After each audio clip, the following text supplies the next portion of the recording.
The year was 1514, and the French court buzzed with anticipation as nobles gathered for what they believed would be another routine royal ceremony. But on this particular autumn morning, something would unfold that would shake the very foundations of the monarchy and leave witnesses speechless with horror. The woman at the center of this unfolding nightmare was not some peasant or criminal, but Queen Anne of Brittany herself, wife of King Louis XII, whose body had begun betraying her in ways that defied both medical understanding and divine explanation.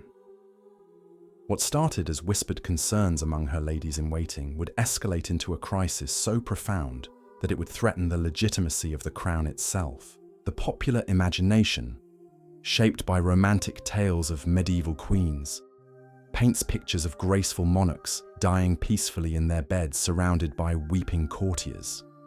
But the reality of Queen Anne's final months was far more sinister and infinitely more disturbing than any chronicler dared record in full. This was not merely the story of a queen's illness, but of a systematic breakdown of both flesh and political order that would leave France reeling for decades.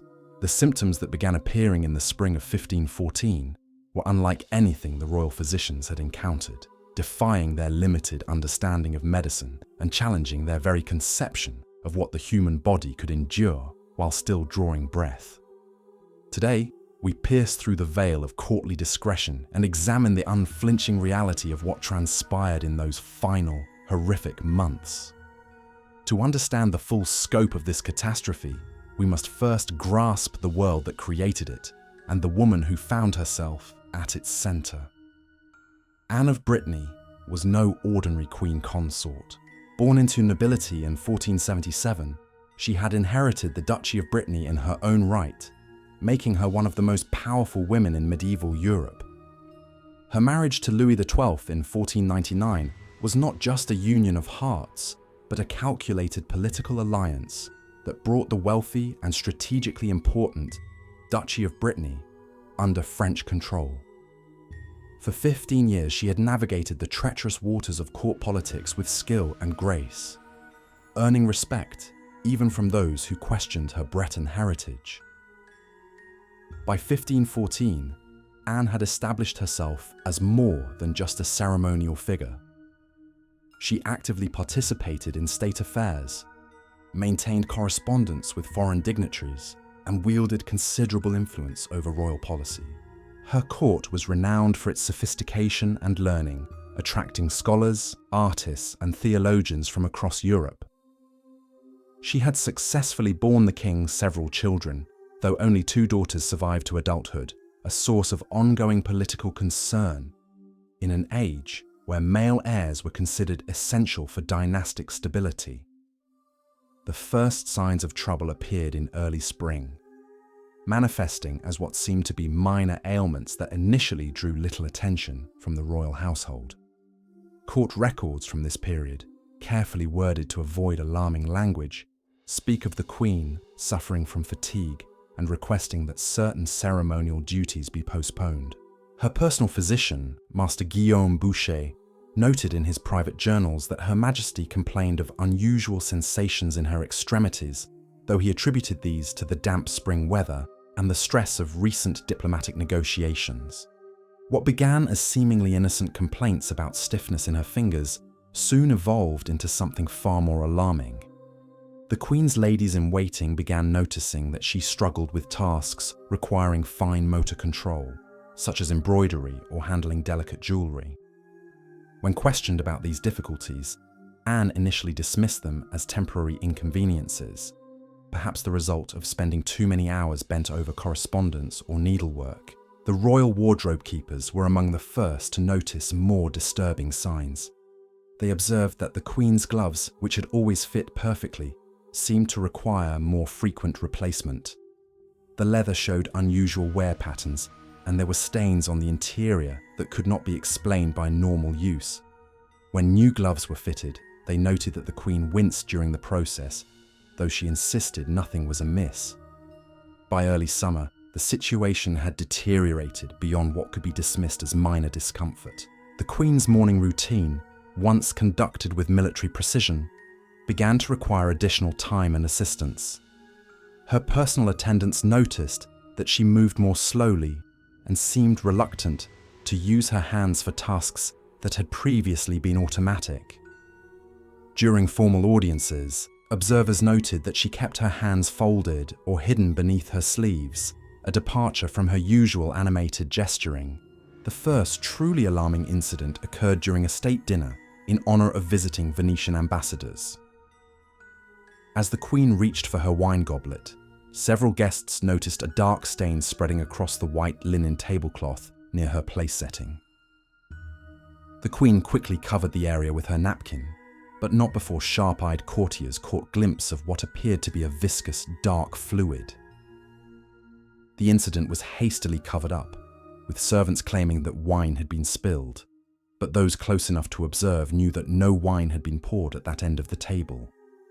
Master Boucher's medical examinations during this period revealed symptoms that challenged his understanding of human physiology. In encrypted Latin notes, he described discovering lesions on the Queen's fingers that seemed to resist all conventional treatments. Poultices made from the finest herbs had no effect, and applications of various medicinal compounds seemed only to worsen the condition. Most disturbing was his observation that the affected areas appeared to be losing sensation entirely, as if the flesh was dying while the Queen remained otherwise alert and functional. The political implications of the Queen's condition became apparent as summer progressed into autumn.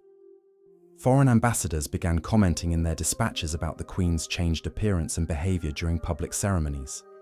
The Spanish envoy noted that Queen Anne seemed unusually pale and withdrawn during a reception for visiting dignitaries. The English representative wrote to his king that the French Queen appeared to be suffering from some malady that made her reluctant to extend her hands in greeting, contrary to established diplomatic protocol. Within the French court itself, whispers began circulating among the nobility about the Queen's health. The Duke of Orléans, who harbored his own ambitions for influence, began making subtle inquiries about the line of succession should anything happen to the royal couple. The Queen's own household staff found themselves in an increasingly uncomfortable position, sworn to discretion about their mistress's condition, while witnessing daily deterioration that they could neither explain nor remedy. The most chilling aspect of the Queen's decline was its progressive nature. Each week brought new symptoms and fresh horrors that tested the limits of both medical knowledge and human endurance. What had begun as minor discomfort in her fingers gradually spread, affecting her hands, then her wrists, and eventually extending up her arms. The royal physicians, desperate to find some explanation for this unprecedented condition, consulted ancient texts and corresponded with learned men across Europe, but no precedent could be found for what they were witnessing. Religious authorities within the court began offering their own interpretations of the Queen's affliction. Some suggested that it might be a test of faith, similar to the trials endured by holy martyrs. Others whispered darker theories, wondering if the Queen's condition might be divine punishment for some unknown transgression. The court chaplain found himself in the difficult position of providing spiritual comfort, while privately harboring doubts about the supernatural nature of what he was witnessing. As autumn deepened and the Queen's condition continued its relentless progression, the very foundations of courtly life began to shift. Ceremonies were modified to accommodate her limitations, with elaborate explanations offered to visiting dignitaries about why certain protocols were being altered. The Queen's public appearances became increasingly rare and carefully orchestrated, with her attendants working to ensure that her condition remained hidden from all but the most trusted members of the royal household. The psychological toll on Queen Anne herself was perhaps the most tragic aspect of this unfolding catastrophe. Contemporary accounts describe a woman who had always prided herself on her strength and capability, gradually coming to terms with her body's betrayal. She continued to fulfill her royal duties as best she could, but those closest to her noticed a profound change in her demeanor. The confident, decisive queen, who had once commanded respect through sheer force of personality, began to withdraw into herself, speaking less frequently and avoiding physical contact even with her most trusted advisors. The king's response to his wife's condition revealed both the depth of his affection for her and the political pressures he faced as a monarch. Louis XII found himself torn between his desire to protect and comfort his queen and his responsibility to maintain the stability of the realm. Court records from this period show him making increasingly frequent visits to his wife's chambers, while simultaneously working to ensure that news of her condition did not spread beyond the palace walls. The true horror of Queen Anne's condition became undeniably apparent during the Feast of St. Michael in late September. As the royal couple presided over the traditional ceremony in the palace chapel, disaster struck with devastating suddenness. The Queen, seated in her ornate chair beside the altar, had been maintaining her composure despite the obvious strain. Her hands remained hidden within specially designed sleeves that concealed the advancing decay, and her face bore the stoic expression that had become her trademark in recent months. When the time came for the ceremonial blessing of the harvest offerings, Queen Anne rose from her seat with practiced dignity. The assembled nobles and clergy watched expectantly as she approached the golden chalice that would be used to sanctify the grain brought from royal estates across France. But as she reached forward to grasp the sacred vessel, the unthinkable occurred. Her glove, which had been carefully fitted that morning to conceal the deterioration beneath, could no longer contain what lay within. The leather split along the seams, and what emerged horrified every witness present. Where fingers should have been, there remained only blackened stumps weeping a dark, viscous fluid that dripped onto the pristine altar cloth. The stench that had been carefully masked with perfumes and herbs suddenly filled the sacred space, causing several courtiers to retch openly. The Queen herself stood frozen, staring at her ruined hand as if seeing it for the first time. The silence that followed stretched for what seemed like an eternity. No one moved. No one spoke. The only sound was the soft dripping of fluid onto marble as Queen Anne's dignity crumbled along with her flesh. Then, with a composure that would be remembered for generations, she simply stepped back from the altar, inclined her head slightly to the assembled congregation, and walked from the chapel with measured steps. She never appeared in public again. The immediate aftermath of this catastrophic revelation sent shockwaves through every level of French society. Within hours, servants throughout the palace were spreading whispered accounts of what they had witnessed. By evening, coded messages were racing along diplomatic channels as foreign ambassadors struggled to convey the magnitude of what had occurred without appearing to spread malicious gossip about a reigning monarch. King Louis XII found himself facing a crisis that threatened not only his wife's life, but the very legitimacy of his reign. The medieval mind, steeped in religious symbolism and divine interpretation, could not easily dismiss what had happened as mere medical misfortune. If the Queen's body was literally falling apart, what did this say about the spiritual state of the monarchy itself? Were the royal couple cursed? Had they committed some sin so grave that God was punishing them through Anne's flesh? The royal physicians, already stretched beyond their expertise, now faced impossible pressure to provide both treatment and explanation for something that defied all medical understanding. Master Boche's private notes from this period reveal a man pushed to the edge of madness by what he was witnessing. He described attempting every remedy known to medieval medicine, from bloodletting and herbal poultices to applications of blessed oils and fragments of holy relics. Nothing slowed the relentless advance of decay. More disturbing still were his clinical observations of the Queen's condition.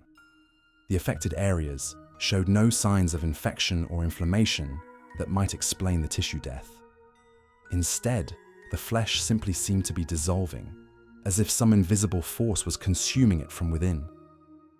The boundaries between living and dead tissue were sharp and distinct, creating a horrifying patchwork of healthy skin adjacent to areas of complete necrosis. Behind the closed doors of the royal apartments, Queen Anne's existence became a nightmare of constant pain and humiliation. Her attendants, bound by oaths of loyalty and secrecy, struggled to maintain her dignity while dealing with the practical realities of her condition. Special garments had to be designed to contain the fluids that constantly seeped from her wounds. The bedding required changing multiple times daily as the Queen's body continued its inexorable breakdown. The psychological torment matched the physical agony. Anne, who had always been meticulous about her appearance and bearing, now found herself trapped in a body that betrayed her with every breath. Contemporary accounts describe her spending hours staring at her reflection, watching as features that had once been the subject of court painters gradually dissolved into something unrecognizable. Her famous auburn hair began falling out in clumps, leaving patches of scalp that wept the same dark fluid as her extremities. The Queen's spiritual crisis deepened as her physical condition worsened. Having been raised in the Catholic faith and educated in the finest theological traditions, she struggled to understand why God would visit such suffering upon her. Her private chaplain recorded conversations in which she questioned everything she had believed about divine justice and mercy. How could a loving God allow such torment? What sin could possibly warrant such punishment? The political ramifications of the Queen's condition extended far beyond the palace walls. News of her affliction, despite desperate attempts at secrecy, began filtering through French society like a contagion. Merchants in Paris whispered of seeing servants burning bedding and clothing from the royal apartments. Farmers spoke of strange smells drifting from the palace windows. Religious leaders found themselves fielding increasingly desperate questions from parishioners about the meaning of such unprecedented suffering. The Duke of Brittany, Anne's kinsman and political ally, arrived at court demanding answers about his cousin's condition. His meeting with King Louis XII reportedly lasted through the night, with heated arguments echoing through the palace corridors. Some claimed the Duke accused the king of somehow causing Anne's illness through neglect or worse. Others insisted he was demanding that proper medical attention be secured from the finest physicians in Europe, regardless of cost or political consequences. Foreign powers began reassessing their relationships with France in light of the royal crisis. The Holy Roman Emperor's representatives quietly inquired about the stability of French succession, particularly given that Anne's surviving children were both daughters. The English court, still smarting from recent military defeats, saw opportunity in French weakness and began making overtures to disaffected French nobles, who might be willing to switch allegiances if the monarchy collapsed. Within the French nobility itself, factions began forming around different interpretations of what the Queen's affliction meant for the future of the realm. Conservative elements, led by senior church officials, argued that the condition was clearly supernatural in origin and required spiritual intervention rather than medical treatment. They pushed for elaborate religious ceremonies, public acts of penance, and even suggested that the royal couple might need to make pilgrimages to sacred sites to seek divine forgiveness. Progressive nobles, influenced by Renaissance thinking and early scientific method, countered that the Queen's condition was a natural phenomenon that could be understood and potentially treated through rational investigation. They advocated bringing foreign physicians to court, consulting with scholars from the emerging medical schools, and approaching the crisis through empirical observation rather than religious interpretation. The Queen herself became increasingly isolated as her condition progressed through October and into November. The elaborate court ceremonies that had once defined her daily routine were abandoned entirely. State functions continued, but with the king presiding alone, offering carefully crafted explanations about his wife's temporary indisposition. Foreign ambassadors noted the obvious strain on Louis XII, who appeared to age years within weeks as he struggled to maintain royal dignity while watching his wife's inexorable decline. The servants who remained in the Queen's direct service found themselves living in a world apart from the rest of the palace. They were forbidden from discussing what they witnessed, even among themselves, and were required to undergo daily purification rituals before leaving the royal apartments. The constant exposure to the sights, sounds, and smells of the Queen's decomposition took a severe psychological toll, with several attendants requesting transfers to other duties Despite the obvious career consequences, the medical mystery deepened as Master Boucher documented symptoms that seemed to violate everything he understood about human physiology. The Queen's body temperature fluctuated wildly, sometimes burning with fever, other times cold as death itself. Her pulse became irregular and sometimes seemed to stop entirely, only to resume beating with frightening intensity. Most disturbing of all, areas of her body that had appeared completely dead would occasionally show signs of sensation, causing her to cry out in agony from flesh that should have been beyond feeling. The Queen's mental state became as fragmented as her physical condition. Periods of lucidity, during which she would attempt to conduct royal business from her bed, alternated with episodes of delirium where she would speak to people who were not present, or recall events that had never occurred. Sometimes, she would insist that she was perfectly healthy and demand to be dressed for court functions, only to collapse when confronted with the reality of her condition. Religious authorities struggled to provide guidance for a situation that had no precedent in church doctrine. The Archbishop of Reims, summoned to provide spiritual counsel, reportedly spent 3 days in prayer and fasting before announcing that the Queen's suffering was beyond human understanding and required direct divine intervention. He organized special masses throughout France, calling upon the faithful to pray for the royal couple's salvation. The economic impact of the crisis began manifesting as autumn turned to winter. Trade relationships that depended on royal stability started showing strain as foreign merchants grew nervous about political upheaval. The value of French currency fluctuated wildly as news of the Queen's condition spread through European financial centres. Tax collection became increasingly difficult as local administrators struggled with questions about the monarchy's legitimacy and future. As November progressed, it became clear that Queen Anne's condition was entering its final phase. The decay that had begun in her extremities was now advancing toward her vital organs, creating new horrors for those forced to witness her decline. Her voice, once clear and commanding, became a whisper as her throat was affected by the same mysterious deterioration that had claimed her hands and feet. Each day brought fresh evidence that the woman, who had once been the pride of the French court, was being systematically destroyed by forces beyond human comprehension or control. The royal chambers had become a tomb for the living, where time moved differently and hope withered like flowers in winter frost.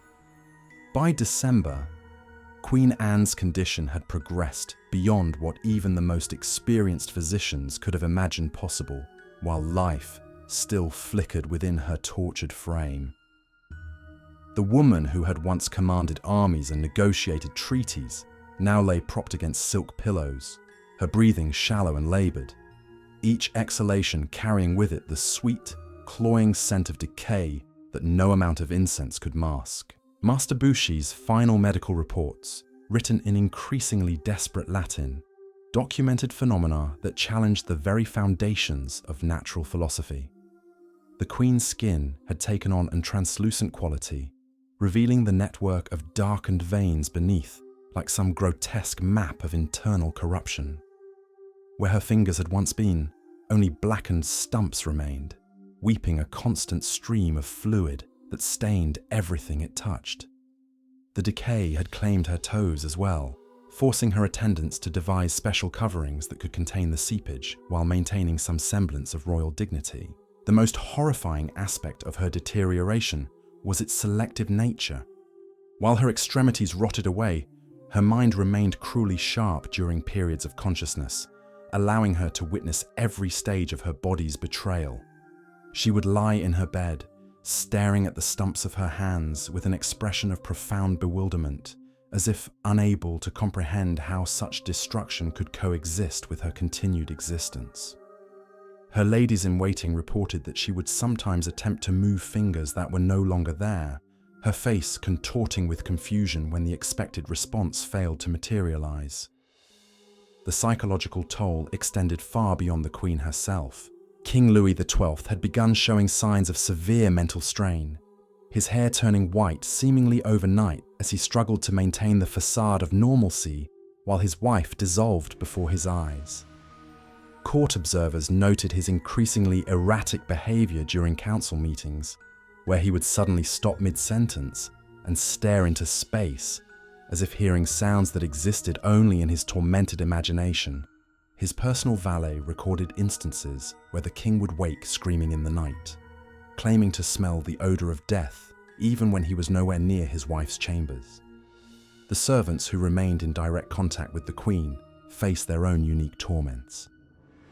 The constant exposure to sights and smells that violated every natural expectation had begun affecting their sanity. One maid, Marie de Clermont, was discovered in the palace gardens at dawn, frantically scrubbing her hands with sand until they bled, claiming she could not remove the stench no matter how vigorously she washed. Another attendant, Jean-Baptiste, began experiencing nightmares so vivid that he would wake convinced that his own limbs were beginning to show signs of the same mysterious decay. The religious implications of the Queen's condition created a crisis of faith that rippled through every level of society.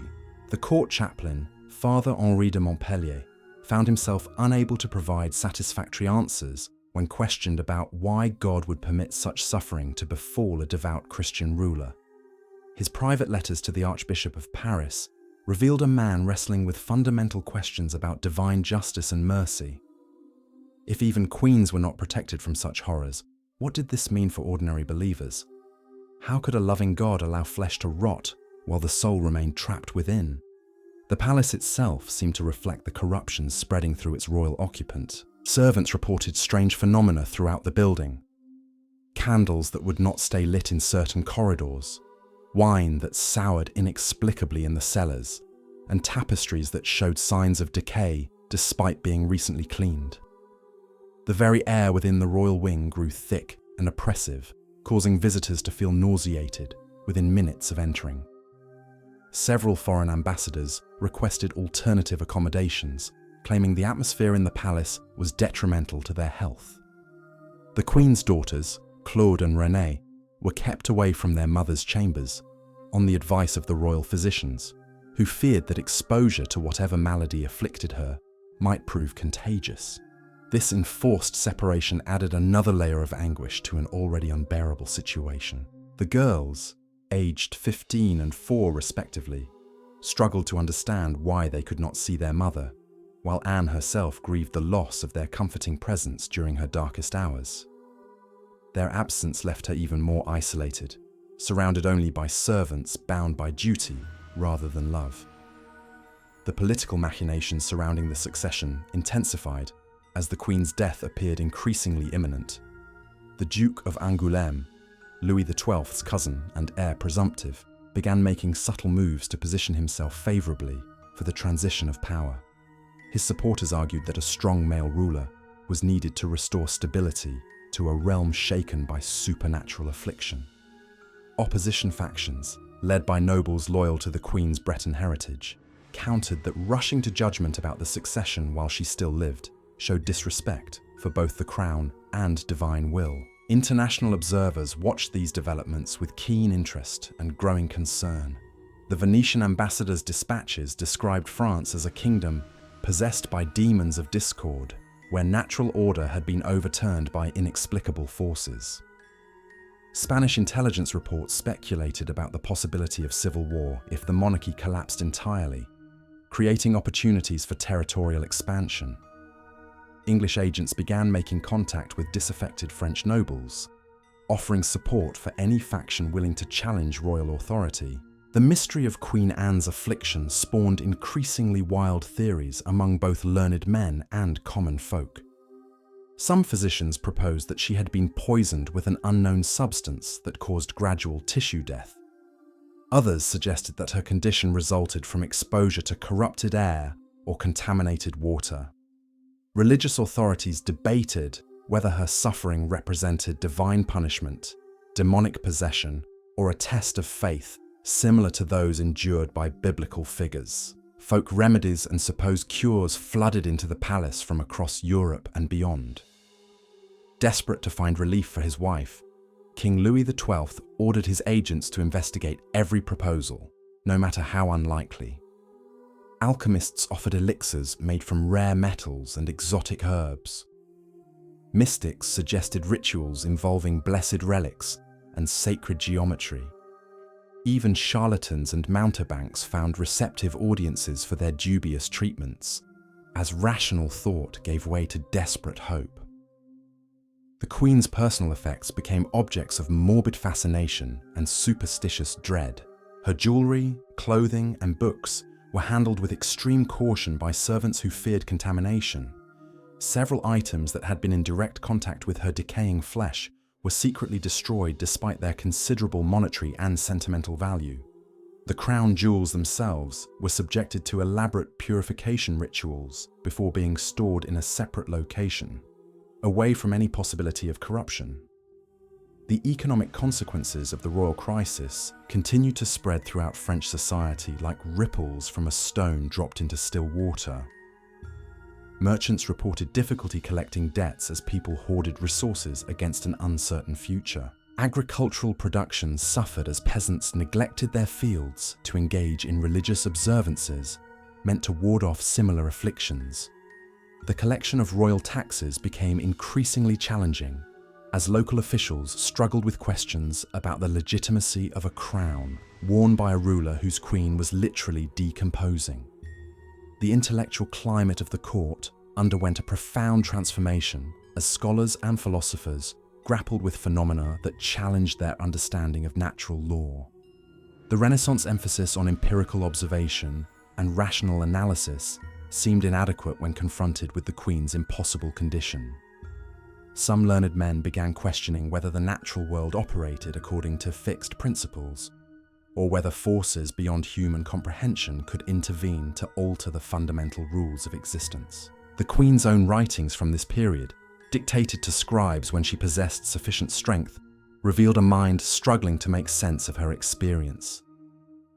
Her letters to various religious figures posed profound theological questions about the nature of suffering and divine justice. She wondered whether her condition might serve some greater purpose in God's plan, perhaps as a warning to others, or a test of faith for the entire kingdom. Her correspondence with learned physicians showed a desperate desire to understand the medical aspects of her decline, even as she faced the reality that no earthly knowledge could explain what was happening to her body. The transformation of the palace from a center of courtly splendor into something resembling a charnel house proceeded with inexorable logic. Rooms that had once hosted elaborate entertainments now stood empty and unused, their furnishings covered with protective cloths to prevent contamination. The Great Hall, where magnificent feasts had once celebrated royal victories and diplomatic triumphs, echoed with emptiness as courtiers found excuses to absent themselves from a court, overshadowed by death and decay. The Queen's medical care became increasingly desperate and experimental as conventional treatments proved utterly useless. Master Boucher consulted with physicians from across Europe, sharing detailed descriptions of symptoms that defied medical explanation. The responses he received ranged from learned dissertations on the balance of humors to frantic suggestions involving untested compounds and dangerous surgical procedures. Nothing offered even the slightest hope of arresting the relentless progress of decomposition. The psychological impact on the broader court community manifested in various forms of collective hysteria and paranoid behavior. Servants began reporting nightmares featuring rotting corpses and demonic visitations. Courtiers developed obsessive behaviors around personal cleanliness, washing their hands compulsively and changing their clothing multiple times daily. Some individuals claimed to detect the smell of decay on their own bodies, leading to frantic medical examinations that revealed nothing abnormal. The Queen's spiritual journey during her final weeks reflected the profound theological questions raised by her condition. Her private prayers, overheard by attendants, revealed a woman wrestling with fundamental questions about the nature of God and the meaning of existence. She wondered whether her suffering might represent a form of purgatory experienced before death rather than after, or whether she was being called to serve as a living reminder of human mortality and the temporary nature of earthly power. The isolation imposed by her condition created a strange intimacy between the queen and her remaining attendants, who became the only witnesses to her final transformation. These devoted servants, bound by oaths of secrecy and genuine affection for their mistress, found themselves participants in a drama that transcended ordinary human experience. They watched as the woman they had served faithfully for years gradually disappeared, replaced by something that challenged their understanding of life and death itself. As winter deepened and the Queen's condition entered what could only be described as its terminal phase, the very foundations of French society seemed to tremble with anticipation of the catastrophe that awaited. The woman who had once embodied the grace and dignity of the monarchy now lay trapped in flesh that had become her enemy. Her continued existence a testament to the mysterious forces that govern human life and death. The court held its collective breath, waiting for an end that seemed both inevitable and impossible, as Queen Anne of Brittany faced the final act of a tragedy that would echo through the corridors of history for generations to come. For generations to come. The final weeks of January 1515 brought with them a silence that seemed to permeate every stone of the palace walls. Queen Anne's breathing had become so shallow that attendants would lean close to her lips, searching for any sign that life still flickered within her ravaged form. The woman who had once commanded the attention of European courts now existed in a twilight realm between life and death. Her body a battlefield where decay had claimed victory over flesh, while her soul remained inexplicably tethered to its corrupted vessel. The transformation of her features had progressed beyond recognition. Where once had been the refined countenance that artists had immortalized in countless portraits, there now remained only a grotesque mask of dissolution. Her nose had begun to collapse inward, the cartilage unable to maintain its structure as the mysterious rot consumed everything in its path. The left side of her face showed patches where the skin had simply sloughed away, revealing the yellowed bone beneath in a macabre display that sent even the most hardened servants fleeing from her chambers. Master Boucher's final entries in his medical journal read like the fevered imaginings of a madman rather than the clinical observations of a trained physician. He documented how the Queen's remaining eye had begun weeping a thick amber-coloured fluid that hardened into crystalline deposits on her cheek. Her tongue, swollen and blackened, protruded slightly from her mouth, making speech impossible even during her brief moments of consciousness. The physician noted with clinical horror that her remaining teeth had begun loosening in their sockets, some falling out entirely while others hung at unnatural angles. The odour emanating from the royal chambers had become so overwhelming that the palace staff had begun wearing cloth masks soaked in strong perfumes simply to enter the wing where she lay. The stench penetrated every surface, seeping into tapestries, wooden furniture, and even the stone walls themselves. Servants reported that the smell clung to their clothing and hair for days after exposure, marking them as bearers of the royal corruption and causing others to shrink away in superstitious terror. King Louis XII had ceased his regular visits to his wife's bedside, unable to bear witness to what she had become while retaining any semblance of sanity.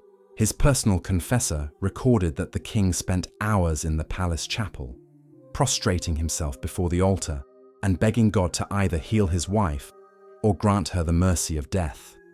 The monarch's appearance had deteriorated almost as dramatically as his queen's, though through psychological rather than physical torment. His hands shook uncontrollably, his voice had become a hoarse whisper, and his eyes held the haunted look of a man who had gazed too long into an abyss. The political implications of the Queen's prolonged dying became increasingly urgent as foreign powers began questioning France's stability. The English ambassador wrote to his king that the French court resembled a ship adrift without anchor, its captain mad with grief and its crew paralyzed by supernatural dread. Spanish agents reported that several French nobles had begun making discreet inquiries about seeking asylum. In other kingdoms, should civil war erupt, following the Queen's inevitable death. The Duke of Angoulême, growing impatient with the uncertainty surrounding the succession, began making more overt moves to consolidate power. His supporters argued that the kingdom could not remain paralyzed indefinitely by one woman's suffering, regardless of her royal status. They pointed to practical concerns about treaty obligations, military deployments, and economic policies that required decisive leadership rather than the paralysis that had gripped the court since autumn.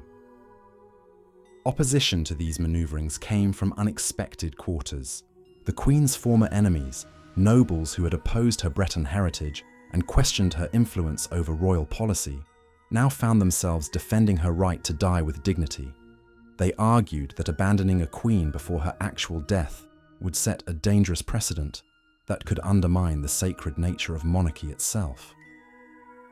If royal authority could be dismissed due to illness, what protection did any ruler have against ambitious subordinates? Queen Anne of Brittany died on January 9th, 1515, not from the mysterious decay that had consumed her body for months, but from what physicians recorded as heart failure, brought on by exhaustion and despair. Her passing marked the end of one of history's most horrific royal ordeals, a tragedy that demonstrated how even absolute power cannot shield the human body from forces beyond our comprehension. The woman who had once embodied the grace of French monarchy became a cautionary tale about the fragility of flesh and the terrible price of bearing witness to the inexplicable horrors that can befall even the most exalted among us.